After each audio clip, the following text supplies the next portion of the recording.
সাপ হলো প্রকৃতির এক রহস্যময় প্রাণী। সাপের জীবন সবসময় রহস্যে ঘেরা। পৃথিবীতে প্রায় 3000 প্রজাতির সাপ রয়েছে। এর মধ্যে কিছু সাপ এমন এক অদ্ভুত আচরণ করে যা শুনলে আপনি অবাক হবেন। আপনি জানেন কি?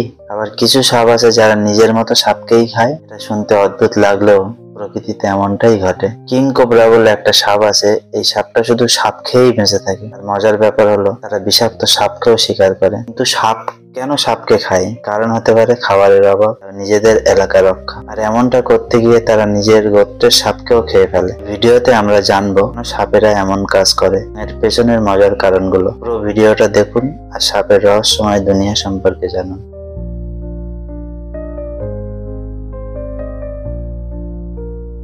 সাপদের মধ্যেও এমন প্রজাতি রয়েছে যারা নিজের প্রজাতিকে গিলে নিতে এতটুকু কসুর করে না। অন্যান্য প্রজাতির ছোটখাটো সাপ তো বটেই, নিজের জাত ভাইদেরকেও আক্রমণ করে এরা। বিজ্ঞানের পরিভাষায় একে অফিওফ্যাগি বলা হয়ে থাকে।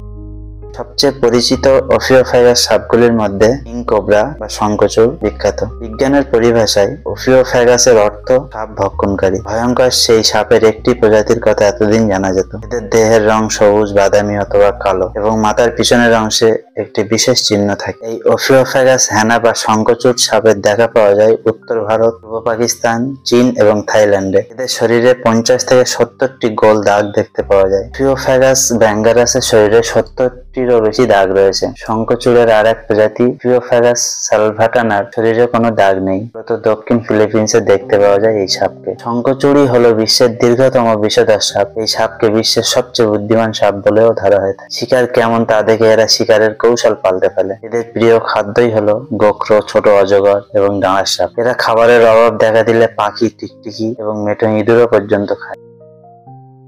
কিং কোবরা বা শঙ্খচূড়ের পর এই তালিকায় আরো একটি নাম আছে, কিং স্নেক। এদের মূলত উত্তর এবং দক্ষিণ আমেরিকার উত্তরাঞ্চলে দেখতে পাওয়া যায়। এই সাপও শঙ্খচূড়ের মতো অন্য সাপ খেয়ে নিজেদের পেট ভরায়। এদের একাধিক প্রজাতি এবং উপপ্রজাতি পাওয়া যায়। রাটেল স্নেক, কটন মাউথ এবং কপার হেডের মতো বিষাক্ত প্রজাতির সাপ খেতে এরা পছন্দ করে। এই সাপের বিষ তাদের শরীরে বিশেষ প্রভাব ফেলে না, তাই এরা ইচ্ছে মতো শিকার বেছে নিতে পারে। এরা শিকারকে এমন ভাবে পেঁচিয়ে ঘায়েল করে যে নড়াচড়ার শক্তি হারিয়ে ফেলে। নিজেদের দেহের মজবুত মাংসপেশি দিয়ে শিকারকে কব্জা করে এরা। শিকারের চোয়ালে কামড় বসিয়ে লড়াই করার ক্ষমতা শেষ করে দেয় এই কিং স্নেক। বেশিরভাগ ক্ষেত্রে শ্বাসরুদ্ধ হয়ে মারা যায় শিকার। ভারতেও এমন একটা সাপ পাওয়া যায় যে সাপ অন্য সাপকে খায়, তা হলো ব্র্যান্ডেড ক্রেট। বাংলায় ক্রেট গোত্রীয় যে সাপের দেখা মেলে তা হলো কালাস বা কমন ক্রেট, ব্র্যান্ডেড ক্রেট বা শাখামুটি। এর মধ্যে শাখামুটি বাঘে পেলে অন্য সাপকে খেয়ে ফেলে। এই শাখামুটি সাপ খুবই ভয়ঙ্কর। সাধারণত শাখামুটি লাজুক স্বভাবের। এরা সহজে মানুষকে আক্রমণ করে না। বিশে শক্তিশালী নিউট্রক্সিন থাকে যা সরাসরি স্নায়ুতন্ত্রকে বিকল করে দেয়। এই দলে আরো একজন রয়েছে, নাম রক পাইথন। 20 ফুটেরও বেশি লম্বা হয়। কখনো শিকারের অভাবে এই সাপ আকারে ছোট সাপকেও খেয়ে ফেলে। মূলত বিশাল আকারের কারণে এই সাপ বাকি সবাইকে পরাজিত করতে পারে। তবে সাপেরা যে অন্য প্রজাতির সাপকে শুধুই পেট পূরণের জন্য খেয়ে ফেলে, ব্যাপারটা সবসময় তেমন না। এর আরো একটা কারণ প্রতিযোগিতা কমানো। এদের অভাব মেটানোর জন্য প্রতিদ্বন্দ্বী সাপকে নিকেশ করে ফেলে। তো এই ছিল সাপদের নিয়ে অদ্ভুত এক গল্প।